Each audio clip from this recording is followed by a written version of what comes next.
Have you ever wondered why we go to war? Or why you never seem to be able to get out of debt? Why there is poverty, division, and crime? What if I told you there was a reason for it all? What if I told you it was done on purpose? What if I told you that those who were corrupting the world, poisoning our food, and igniting conflict were themselves about to be permanently eradicated from the earth? You might think that an idealistic fantasy. Well, let me tell you a story. We acknowledge there are criminals, of course. They rob your house, they steal your phone. They can murder you too if they think they can get away with it. We have all experienced criminals in one way or another. Criminals, as we know, are those who choose personal gain over the rights of others and have no regard for the law. But here is where you need to expand your thinking.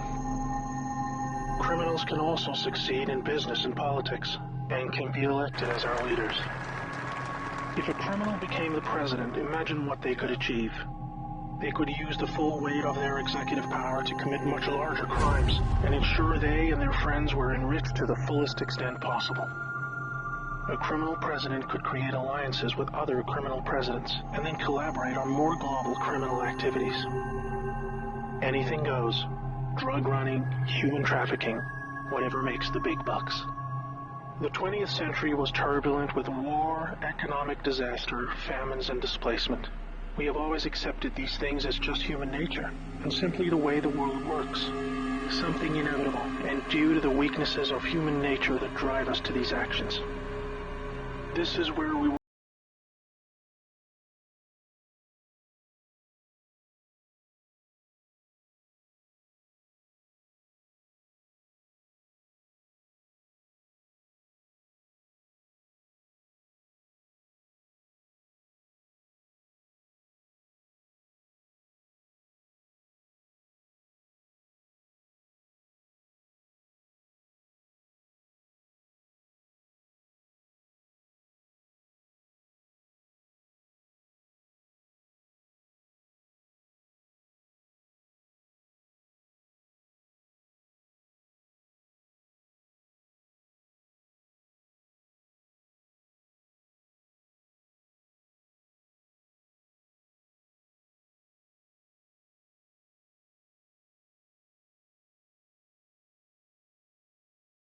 the banking system, also to the Oval Office, to Brussels, to the Vatican, to the Crown. They crept in quietly. They became leaders of agricultural companies who had control over our food supply. Also big pharmaceutical companies, the ones we trust to help us when we're sick. Nobody stopped them, and they just recruited more criminals to help them. First, they accumulated the world's wealth. They invented a system of money called central banking, which lends money to governments with interest, placing countries into eternal debt. People's wealth got less. Their wealth got more. Much more. When a criminal is already as rich as they can get, then protecting their ill-gotten gains becomes the priority. Angry citizens tired of being poor are a major obstacle and can revolt if they suffer enough. The criminals needed to prevent this.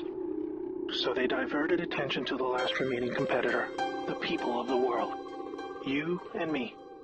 We were not happy being ruled by criminals and having to work 3 jobs just to survive.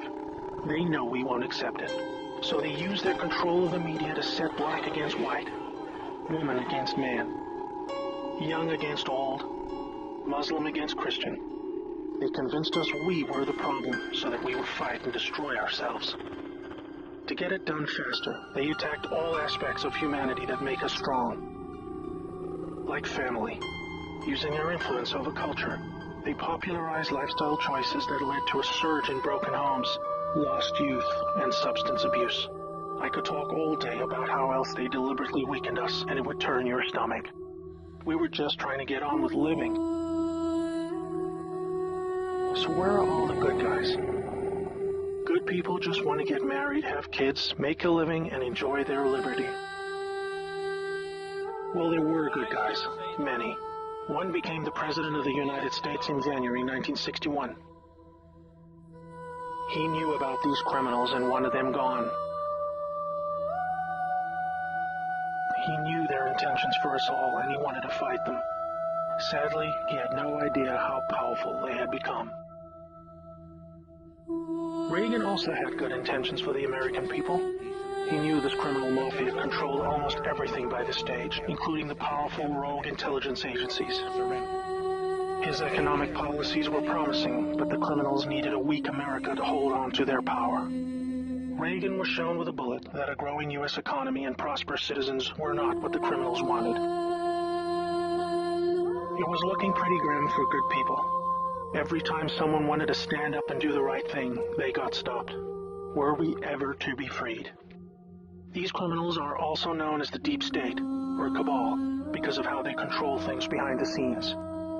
Every president after Reagan was one of these Deep State criminals, and their empire got even stronger. With each bad president came new depths America and the world would sink. The world collapsed into darkness. Do you need me to tell you how? Destroyed factories, declining job numbers, sicker people, opioids, destruction of Iraq, Syria, and Yemen with pointless war, displacement of people into Europe, ISIS, terrorism, collapsed governments, poverty, and genocide. Total misery. Do you think that was inevitable? Hell no. Well, here is where things start to take a new turn. When the full picture comes to be known, it will forever be regarded as the greatest story ever told. Well, here is the top line. Some good people still held positions of power.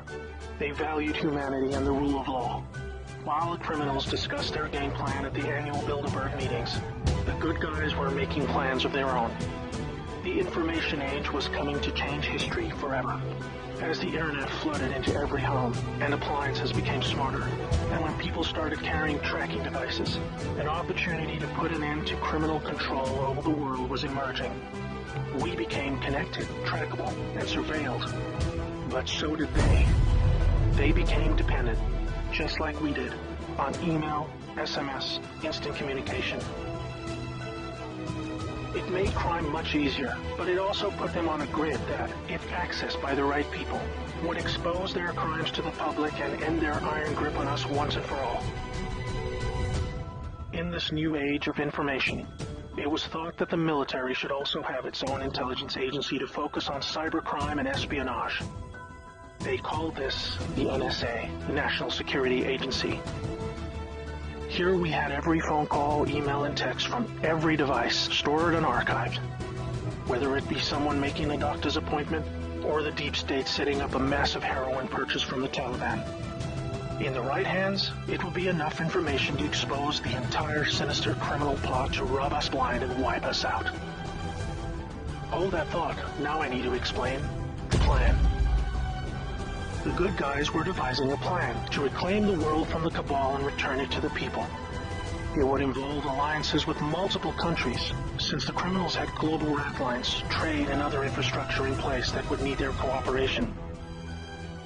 It came down to two choices for America: launch a military coup to seize the government from whichever cabal puppet was in the White House at the time, or win legitimately, take control of the NSA, expose the criminals for what they are, and arrest them all. Obviously, the first option would be very troubling for the public. With people still preoccupied with cabal-engineered social issues, they would likely revolt and hurt themselves and others. No, it would have to be the latter. So they needed a candidate who could win, and who could win big. Many states like California had been so heavily inundated by criminals that even the voting machines were electronically set up to swing votes any which way. It would need to be a very decisive victory. Good patriots in the U.S. military and their global partners asked Trump to run for president so they could take back control of America legitimately without alarming the public. Trump was a good choice, obviously, because he overcame the voter fraud and won. But he was a patriot, and he was loved and admired by the public. He was not interested in joining the cabal, because they hated America, and he did not agree with them on that point. As soon as he showed interest in taking power, they activated their media assets to viciously turn on him. That's when we saw the sudden hatred emerge. Even when he won, the cabal still had no idea what he was a part of, and the sophisticated plan that was about to unfold against them.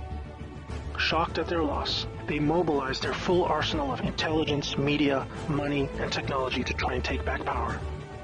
There are people at the top of the DOJ and FBI that put together a plan to frame Trump and have him impeached. This is where we come back to the NSA again. All messages were stored and could be used to expose this plot and prevent Trump's overthrow. An entire book will be written about the first 2 years of Trump's presidency. False flag terror attacks, down planes, missile alerts, assassination attempts. Here's the point. The world is currently experiencing a dramatic covert war of biblical proportions. Literally the fight for Earth between the forces of good and evil. I can't put it in simpler terms, but I can say it appears the good guys are winning. The cabal had complete control over North Korea. They hijacked the Kim dynasty, took them hostage, and worked to build up a nuclear arsenal to threaten the world.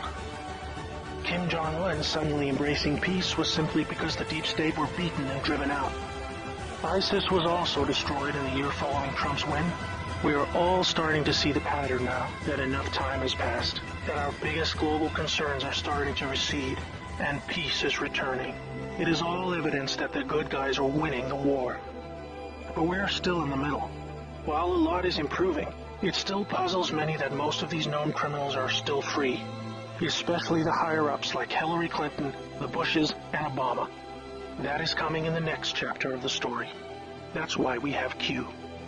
The good guys with control over the NSA began the Q intelligence dissemination program to invoke an online grassroots movement that came to be called the Great Awakening.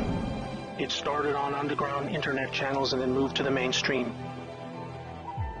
Q has been a fun distraction for those who follow world events and desire truth, but it is about to begin a much more important and necessary phase, keeping the public informed when the deep state war breaks out onto the surface. By this, I mean high-profile arrests. Yes, folks, the criminals I'm referring to are famous politicians, actors, singers, CEOs, and celebrities. People who have earned our trust, respect, and admiration. They have done very bad things that are all fully known and documented, and they will be severely punished. Those of us who have followed Q since the beginning will be here to help you make sense of the coming events. We are among the first to realize that our petty partisan divisions are just trivial distractions, and we are all enslaved by a hidden enemy. We realize that the problem was never capitalism or socialism, Democrat or Republican, black or white, Muslim or Christian. We know it was just very powerful criminals who had too much power. Fellow slaves, it's time to buckle your seatbelt, recognize your true enemy, and embrace a new future that we all owe to the brave patriots who risked their lives to achieve this victory against the greatest force of evil the world has ever known. May God bless America.